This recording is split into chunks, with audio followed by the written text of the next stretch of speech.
आज के इस वीडियो में हम लोग जैन और बौद्ध धर्म के बारे में जानने वाले हैं कि जैन और बौद्ध धर्म किस प्रकार से अस्तित्व में आया था और क्यों आया था। तो जैन धर्म जो है महावीर के द्वारा लाया गया था और बौद्ध धर्म जो है गौतम बुद्ध के द्वारा लाया गया था। जैन धर्म में जो है नु इतना मान्यता था कि किसी भी कीड़ा मकोड़ा यानी कि सूक्ष्म जीव के भी नुकसान नहीं पहुंचना चाहिए। इसीलिए इसमें के जो भी व्यक्ति इसको मानते थे वह कपड़ा के भी धारण नहीं करता था ताकि कोई जीव कपड़ा से दबा करके मर जाएगा। अभी जो है कोशिका का खोज 1665 ईस्वी में हुआ था, लेकिन बहुत साल पहले ही यहाँ पर इस सब जो कोशिका के बारे में जानते थे, सूक्ष्म जीव के बारे में जानते थे और उस सब के बारे में भी सोचते थे।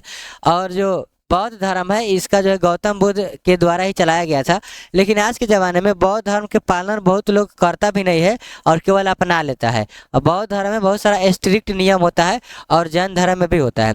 इसके आने के मेन जो रीजन था वह था भारत में जो है जाति जो है 4 प्रकार के था: ब्राह्मण, क्षत्रिय, वैश्य और शूद्र। ब्राह्मण का काम यह था कि ब्राह्मण जो है क्षत्रिय को चाहे किसी का भी पूजा पाठ कराएंगे और क्षत्रिय को सलाह देते थे कि किस प्रकार से क्या करना है। सबसे ज़्यादा पढ़ा लिखल और सबसे ज़्यादा महान व्यक्ति ब्राह्मण को ही माना जाता था, ठीक है। और ब्राह्मण ही मेन थे। अगर कुछ पूजा कराना है, जो भी कराना है ब्राह्मण के द्वारा ही किया जाएगा।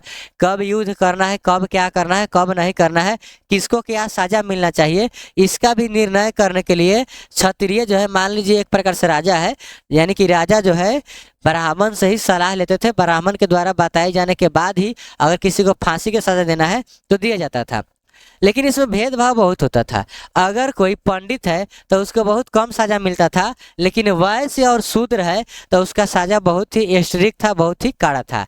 इसके पीछे के रीजन था कि सभी राजा के मन में यह बसाया गया था कि जो ब्राह्मण होता है वह भगवान होता है, सबसे बड़ा होता है। और यहाँ तक कि क्षत्रिय यानी कि राजा को भी ब्राह्मण के आगे झुक करके रहना पड़ता था, प्रणाम करना पड़ता था। तो क्षत्रिय जो है ब्राह्मण के द्वारा चलाया जाता था और ब्राह्मण जो है क्षत्रिय सभी ब्राह्मण के बात को मानते थे। और यह जो क्षत्रिय मतलब राजा होता है, ठीक है। उसके बाद जो वैश्य है इसका काम होता है व्यापारी करना, ठीक है। ब्राह्मण का काम क्या है? तो ब्राह्मण का काम है बताना राजा जो भी कार्य करेंगे उस सब का कैसे करना है, कैसे नहीं करना है, क्या जितना भी होता है हर एक चीज़ जो है ये ब्राह्मण से पूछ करके ही करते थे। अगर कुछ निर्णय लेना है तो ब्राह्मण ही बताएगा, कब किसी काम को करना है तो उसको भी ब्राह्मण ही बताएगा। क्षत्रिय हर एक काम ब्राह्मण से पूछ के करते थे। और क्षत्रिय जो है राजा है युद्ध करते थे और जितना भी काम होता था देश में वो सब काम करते थे।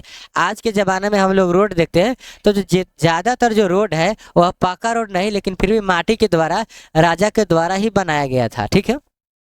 जब राजा या फिर दुनिया में लोग सब का विकास यानी कि आदमी का विकास नहीं हुआ था मानव के, उस समय जो है धरती बिल्कुल सतह समतल था, थोड़ा कहीं उबड़ खाबड़ था, लेकिन रोड नहीं था।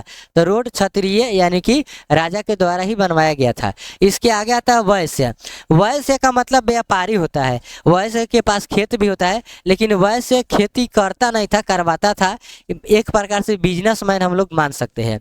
और सबसे नीचे आता था जो बैक कास्ट में वो शूद्र होता है। शूद्र का काम यह था एक प्रकार से जाना, यानी कि हम लोग खेत में किसी से काम कराएंगे तो हो जाता है शूद्र। सबसे ज़्यादा अत्याचार जो है शूद्र पर ही किया जाता था। लेकिन यह मेरा नहीं कहना है, इसके वजह से बहुत सारा व्यक्ति बोलेगा कि ऐसा नहीं बोलना चाहिए, लेकिन यह जो भी बात है यह एनसीईआरटी के हिसाब से है, ठीक है। यानी कि भारत सरकार का जो किताब है एनसीईआरटी उसी के हिसाब से। तो 4 जाति के लोग था, अभी के समय बहुत सारा जाति में बांट दिया गया है, लेकिन अभी जितना भी जाति में बांटा गया है ये सब अंग्रेज बांटा है। पहले जो है मात्र 4 ही जाति था। कितना जाति था? 4: ब्राह्मण, क्षत्रिय, वैश्य, शूद्र। और इसी के भेदभाव को देख करके ही 2 नया धर्म सामने आया, जैन धर्म और बौद्ध धर्म। आज के समय हम लोग बौद्ध धर्म को जिस प्रकार से देखते हैं उस प्रकार से बौद्ध धर्म का मानना नहीं था। बौद्ध धर्म का मानना बिल्कुल अलग था। बौद्ध धर्म यानी कि गौतम बुद्ध कभी भी किसी भगवान के विरोध नहीं किए थे, लेकिन आज के ज़माने में क्या करता है कि बौद्ध धर्म के पूरा पालन भी नहीं करता है। बौद्ध धर्म के अगर हम लोग पालन करेंगे तो सबसे पहले जो है बौद्ध धर्म के पालन करने के लिए कहीं जा करके तपस्या करना पड़ता है।